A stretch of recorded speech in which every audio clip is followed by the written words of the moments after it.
그래서 혹 누가 오해해요. 저 사람이 이렇게 비웃나? 왜 이렇게 비웃나?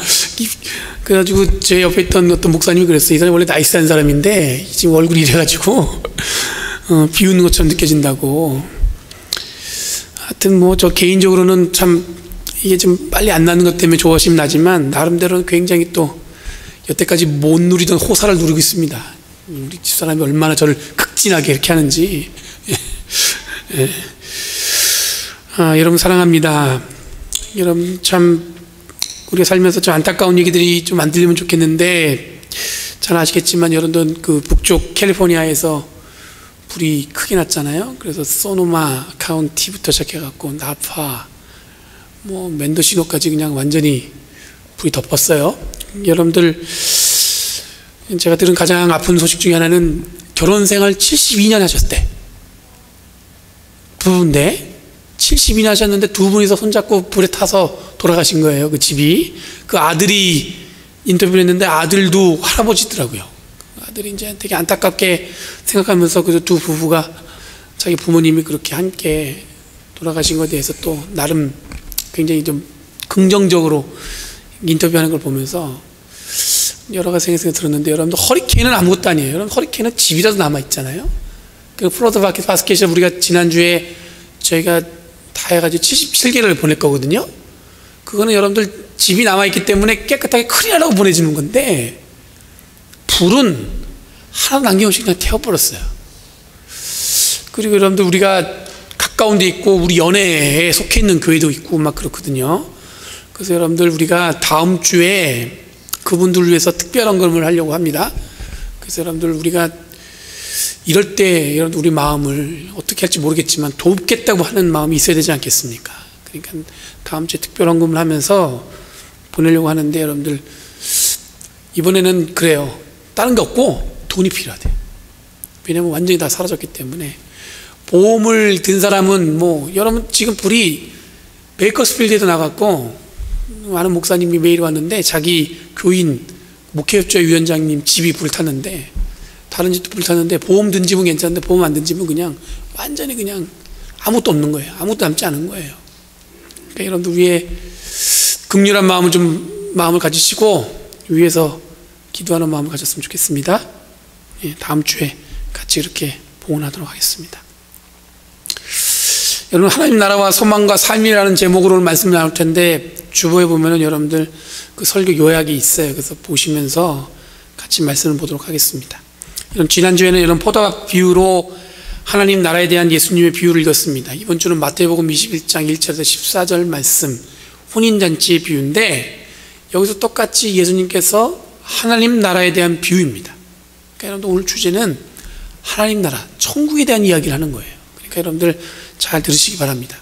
두 주 연속 집중해서 살펴보는 건데, 예수님께서 어떻게 천국, 하나님 나라를 가르쳤는지 잘 살펴보시기 바랍니다. 본문의 내용 간단하지만 자세히 읽어보면 복잡한 내용입니다. 그렇죠? 이와 비슷한 비유도 누가복음에 등장하는데, 누가복음에는 주인으로 등장하지만 마태복음은 한 나라의 임금으로 등장합니다. 임금이 마련한 혼인잔치에 초대한 게 오늘 말씀의 내용이에요. 사람들을 임금이 초대했습니다. 자기가 공주가 결혼한지 왕자가 결혼한지 모르겠지만 임금이 마련한 혼인잔치에 사람들을 초대했는데 종들을 보냈습니다. 그랬더니 초대받은 자들이 다 초대를 거절하는 거예요. 또 다시 종들을 보냈습니다. 이런 마찬가지로 포도밭 비유에서도 마찬가지로 주인이 계속해서 종을 보냈던 것처럼 임금도 계속해서 종들을 보내는 거예요. 그리고 하는 얘기가 뭐냐면, 살찐 짐승도 잡고 황소도 잡고 음식을 많이 준비했으니까 잔치에 오라고.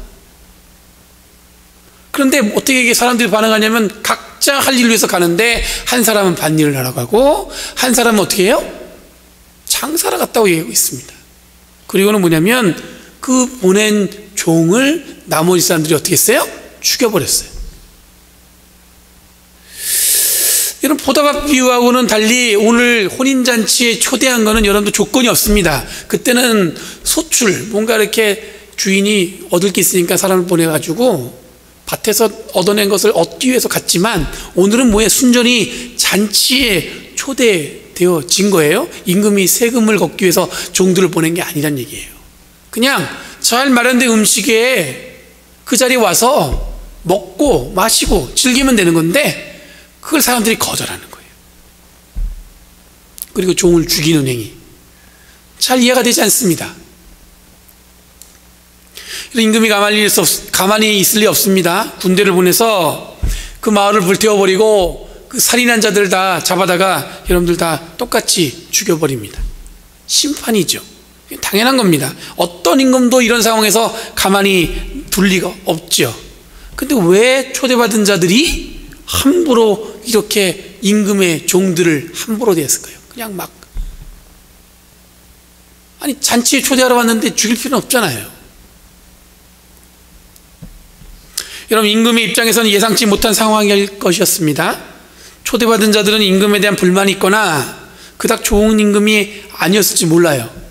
하지만 그럼에도 불구하고 임금의 초대를 거절한 정당한 이유를 찾을 수 없습니다. 그냥 두 가지 단서를 보면 뭐냐면 그들이 그냥 할 일을 하러 갔다는 거예요. 뭐예요? 장사로 갔거나 아니면 밭일을 하러 갔거나. 이런 장사를 하고 밭을 일구는 것은 그들의 삶입니다. 밭을 일구는, 농사꾼이 밭을 일구는 당연한 거죠. 장사하는 사람이 장사하는 것도 당연한 겁니다. 그건 뭐냐면 개인의 삶을 위해서 하는 것처럼 보이지만 결국에는 뭐냐면 임금에게도 여러분들 좋은 일이에요. 왜냐하면 그 사람들이 열심히 일을 해서 돈을 벌면 세금을 더 많이 거둘 수 있잖아요. 어떤 의미에서는 임금에게 유익한 일일 수 있습니다. 근데 아마 엄격한 세금에 허덕이던 사람들이 잔치의 여유보다는 어쩔 수 없이 자기들의 삶의 현장으로 쫓겨가듯 갔을지도 모르겠어요. 하여튼 제가 고민을 많이 했어요. 어떤 이유에서 이런 일이 일어나는 건가? 세금이 너무 높으니까 그 세금을 충당하게 벅차니까 오늘 일을 안 하고 잔치에 갈 수 없으니까 그랬나? 이런 마을이 불타고 살인자들이 죽임을 당했습니다. 더 이상 잔치는 불가능한 상황이에요. 그런데도 불구하고 임금이 결단을 내린데 뭐냐면 그 잔치를 포기하지 않습니다.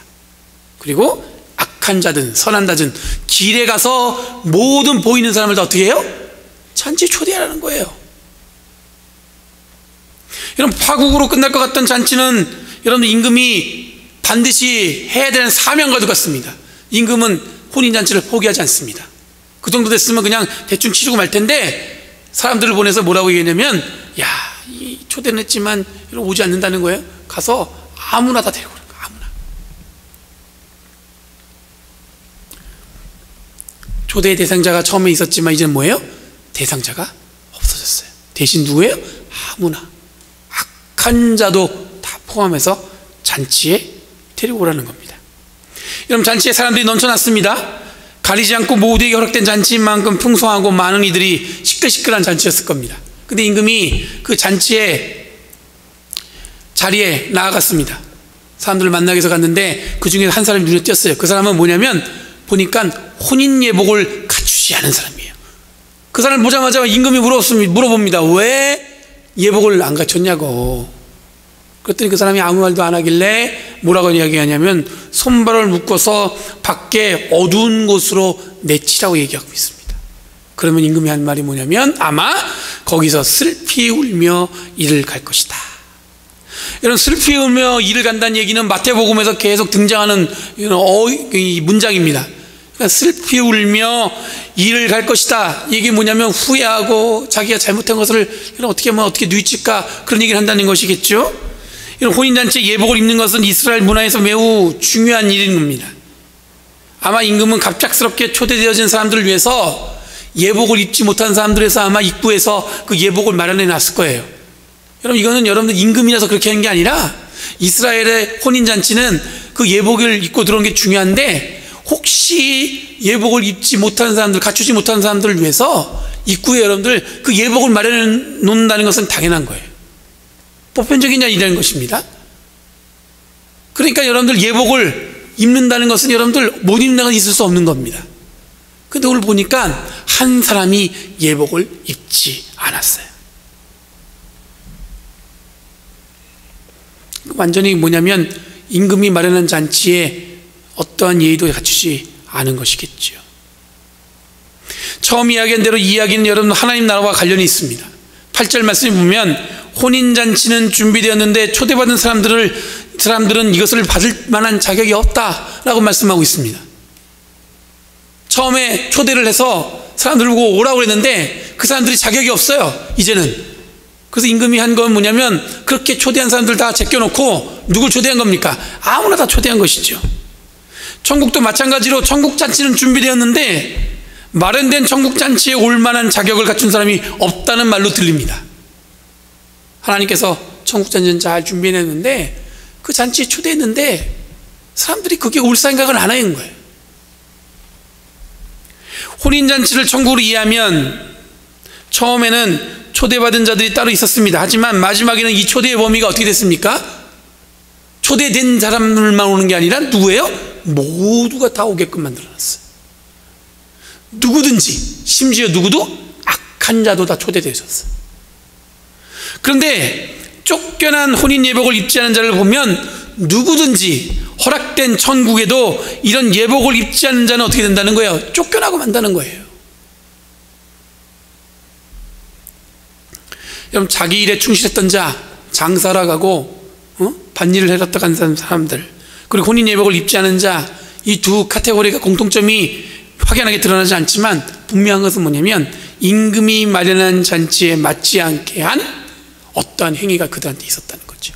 첫 번째 사람은 거절했다는 것이고, 두 번째는 뭐예요? 예복을 입지 않은 거예요. 여러분, 밭일, 장사일로 잔치를 거부한 자는 국률한 부르심을 가볍게 여긴 자들입니다. 관성적인 삶, 무슨 얘기냐면 늘 자기들이 그냥 하는 삶에 익숙해 있는 사람들이에요. 그러다 보니까 임금이 초대한 혼인잔치를 그저 자신들이 누리는 삶을 방해하는 정도로 이해했습니다. 특별하게 초대되어졌는데 그 특별함을 갖다가 특별하게 못 느끼는 거예요. 그래서 어떻게 했냐면 그냥 거절해버린 거예요. 혼인예복을 입지 않은 자도 일부러 마련된 혼인예복을 입지 않음으로 잔치를 가볍게 여겼습니다. 누구나 다 초대했다는 것이 그의 마음을 가볍게 했을 겁니다. 내가 그래도 이렇게 가주는 것만으로도, 내가 이렇게 오는 것만으로도 잘한 건데, 근데 이미 초대받은 자들로 거절된 임금의 마음을 헤아리지 못하고 거만함으로 그 자리에 있었으니까 당연히 쫓겨날 수밖에 없습니다. 마태복음에 기록된 예수님의 비유는 가볍지 않은 무거운 주제를 담고 있습니다. 천국에 대한 예수님의 가르침은 우선 이미 천국에 가깝다고 여기는 자들에게 경고하고 있습니다. 천국이 나에게 이미 허락된 것처럼 생각하지만 자기 일이 앞서다 보니까 정작 가야 할 하나님 나라를 거부하는 경우가 있다는 얘기예요. 무슨 얘기인지 아시겠어요? 내가 지금 신앙생활 잘하고 있다고 생각해요. 교회 잘 나와요. 천국은 나한테 있는 거예요. 근데 정작 여러분 하나님 부르셨을 때 가질 않아요. 관심 없어요. 뭐가 더 관심 있어요? 내가 지금 할 일이 관심이 있어요. 삶의 우선순위가 어떻게 된 거예요? 천국에 대한 소망보다는 자기 일 우선순위가 바뀌어버린 거예요. 아까도 말씀드린 대로 천국에 대한 이건 소망과도 관련이 있습니다. 소망이란 표현은 간절함이 담겨 있는 겁니다. 간절함이 있어야 소망이라고 얘기하죠. 근데 이 간절함이 천국을 더 소중하고 삶의 가장 우선순위에 놓게 해야 되는데, 그런데 초대받은 자들은 나름 특별하게 구별되었다고 생각하는 사람들은 바로 그때, 바로 그 잔치에 초대되어졌는데 소망이 없다 보니까 이걸 가볍게 여긴 거예요.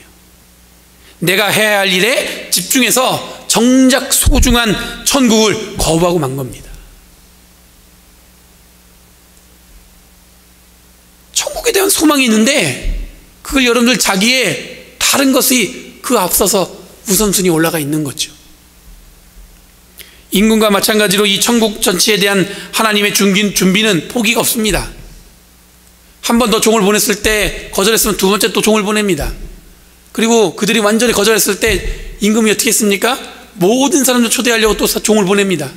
그런 것처럼 하나님께서는 끊임없이 이 천국 하나님 나라를 위해서 우리에게 끊임없이 기회를 주십니다. 우리를 초대한다는 얘기예요. 계속해서. 그리고 이제는 뭐냐면 모든 자들, 제한 없는 초대가 이루어지는 거예요. 누구나 다 하나님 나라가 허락됐다는 겁니다. 임금의 마음이 이렇듯이 하나님의 마음도 이렇습니다. 제한 없이 정작 사람들은 사람을 구별해놓고 갈라놓고 평가합니다. 하지만 하나님은 누구나 똑같이 천국에 초대하십니다. 심지어 오늘 말씀에는 악한 자까지 다 초대했어요. 이 초대에서 제외된 사람은 없습니다. 예수님께서 오늘 비유로 통해서 선언하신 건 뭐냐면 천국은 누구에게나 허락되어 있습니다. 그런데 딱 하나 조건이 있는데 뭐냐면 이 잔치를 위해서 예복을 준비하는 것이에요. 아마 예복을 잔치 입구에서 준비되었을 것입니다. 하나님의 나라에 들어가기 위한 최소한의 조건입니다. 어느 누구나 이 최소한의 조건에만 갖추면 천국 잔치에 행복하게 누릴 수 있지만 그마저도 거부하는 사람이 있어요. 이런 예복은 마음가짐입니다. 어떤 옷을 입고 그 자리에 가냐라는 질문은 어떤 마음을 가지고 그 자리에 가느냐인가에 대한 질문이겠죠. 하나님이 마련한 예복을 입는다는 것은 하나님을 향한 마음을 갖는다는 것을 의미하는 것입니다. 이것은 예수 그리스도의 복음에 대한 인정과 확인이 요구되어집니다. 하늘나라의 소망은 단지 마음으로 갖는 소망으로 끝나는 것이 아니라 그 소망을 우리의 삶으로 살아야 된다는 거예요. 천국 소망이라는 게 여러분들 우리가 뭐냐면 지금 하나님께서 우리를 부르셨어요. 그럼 부르셨을 때 그것을 네 주님 내가 여기 있습니다 라고 바로 반응할 수 있어야 됩니다. 그게 소망 있는 자의 삶의 모습이 있죠. 그런데 그냥 네 제가 여기 있습니다 그리고 가만히 있으면 안 된다는 거예요. 소망 있는 자답게 이 땅을 살아가야 된다는 거예요. 천국에 소망 있는 자와 천국에 소망이 없는 자의 삶은 다릅니다. 잔치에 그냥 불려갔다고 해서 그냥 갔습니다. 내가 그냥 여기까지 내가 한번 와준 건데 뭐 아무도 안 오길래, 그런 마음으로 여러분 그 자리에 간 사람은 그 잔치를 누릴 수가 없어요. 다 준비해놨습니다. 근데 그 예복을 입기 싫어하는 거예요. 그게 뭐냐면 여러분 천국에 대한 것이 모두에게 우리에게 허락되어졌어요. 하나님 나라에 대한 모든 게 허락되어졌어요. 그럼 여러분 우리가 할 일은 뭐냐면 그 허락되어진 하늘나라에 대한 소망을 합당한 삶을 살아갈 수 있도록 이 땅을 살아가야 된다는 얘기예요. 사람을 만났을 때 그 사람을 어떻게 되는 거예요? 하나님의 사람으로 인정하셔야 됩니다. 함께 신앙생활하는 우리 모두가 다 어떤 사람이에요? 하나님의 부르심 받은 사람입니다. 그럼 여러분 우리가 할 일은 뭐예요? 그 사람을 사랑하는 일이에요. 오늘 이 예복을 입지 않았다는 얘기는 무슨 얘기냐면 하나님 나라에 가야 될 사람이 온전한 그 하나님의 사람으로서의 삶의 태도와 자세가 갖춰주지 못했다는 얘기예요. 오늘 교회도 많고 예수 믿는 사람도 많고 신앙생활 하는데 여러분들 우리가 지금 어떻게 보면 모태신앙입니다. 어릴 때부터 했습니다. 젊었을 때 했습니다. 지금 10년, 20년, 30년, 40년 됐지만 신앙이 더 이상 성숙하지 못하고 성장하지 못하고 그러지 못한 걸 뭐라고 얘기하냐면 예복을 입지 않은 것과 마찬가지라는 거예요. 천국에 대한 소망이 무엇입니까? 하나님 나라에 대한 소망이 뭐예요? 그럼 죽었으니까 내가 그냥 저곳에 가서 천국에서 예수님 만나고, 그게 소망인가요? 천국에 대한 소망은 뭐냐면 하나님의 백성에게 허락된 거잖아요. 그럼 하나님의 통치가 이 자리에 있다고 생각해 보세요. 하나님의 손길이 지금 우리 삶에 있다니까요. 하나님의 손길이 우리 교회에 있습니다. 하나님의 손길이 우리 가정에 있습니다. 그럼 여러분들 우리가 사람을 대할 때 어떤 마음으로 대할 수 있어야 됩니까? 하나님의 손길이 이 자리에 있다니까요. 하나님의 이끄심이 여러분들 우리의 삶을 통해서 이끌어 가신다니까요. 그런 소망으로 살아가는 거잖아요. 저희가 어떤 힘으로 이 땅을 살아가세요? 그렇게 부르셨는데 나는 지금 일하러 장사하러 가야 됩니다. 나는 지금 내가 지금 밭일하러 가야 됩니다. 대부분 그러고 있다는 겁니다.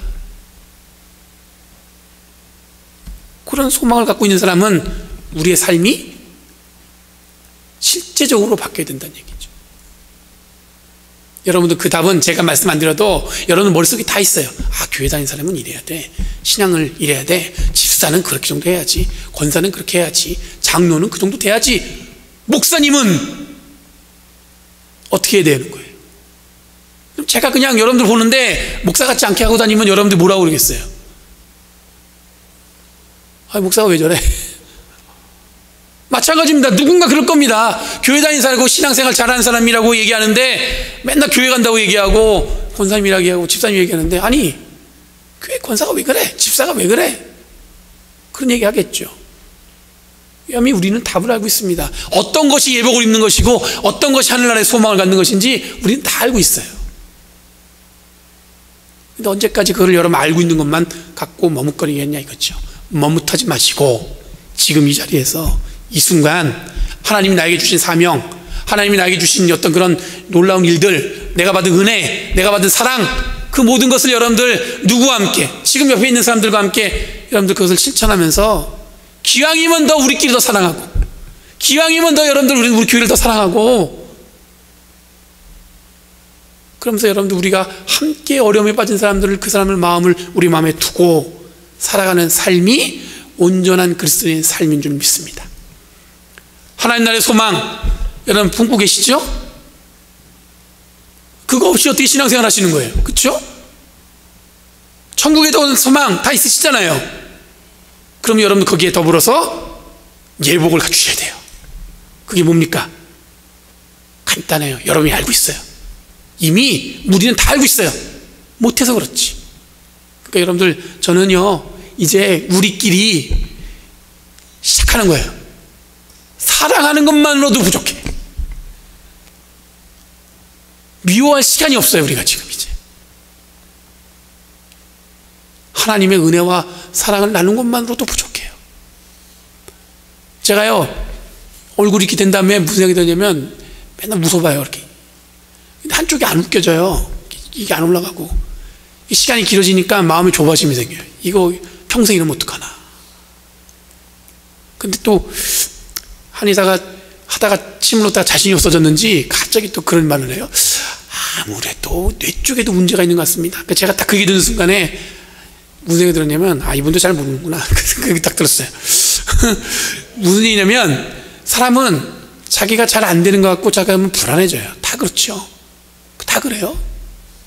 근데 여러분들 우리가 불안하지만 이 세상은 여러분 다 그래요. 불났잖아요. 우리가 여기 있는 거 아니지만 불난 것 때문에 안타까워하고 또 불안해져요. 누가 아프고 누가 쓰러지고 누가 병들어 죽고 불안해져요. 그런 마음이 생기잖아요.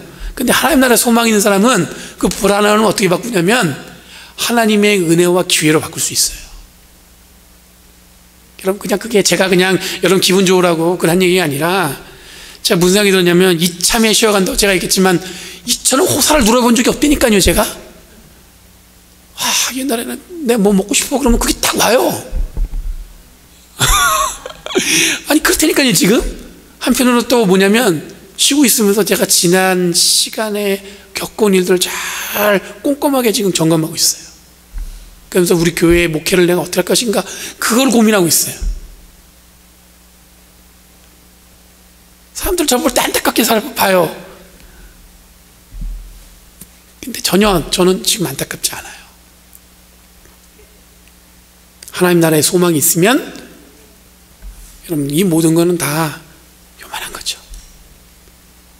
그러니까 제발 여러분들 우리가 그냥 그 예복 갖추는 거, 혼인 예식에 갔으면 천국에 가려면 하나님 나라에 가려는 사람처럼 그 옷을 갖춰 입어야 되는 거예요. 그냥 옛날에 살던 대로 그냥 그렇게 그 옷 입고 가는 게 아니라 정말 잘 갖춰 입으셔야 되는 거예요. 하나님의 사람답게, 예수님을 믿는 사람답게.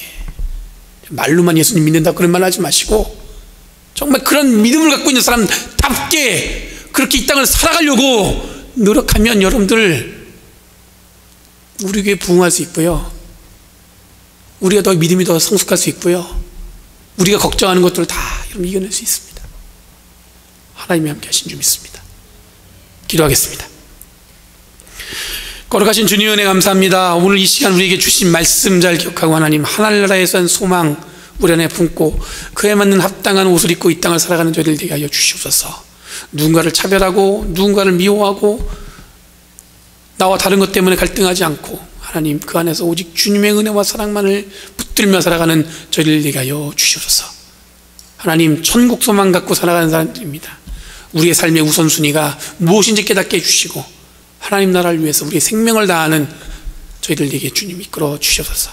감사드리며 예수님의 이름으로 기도합니다. 아멘.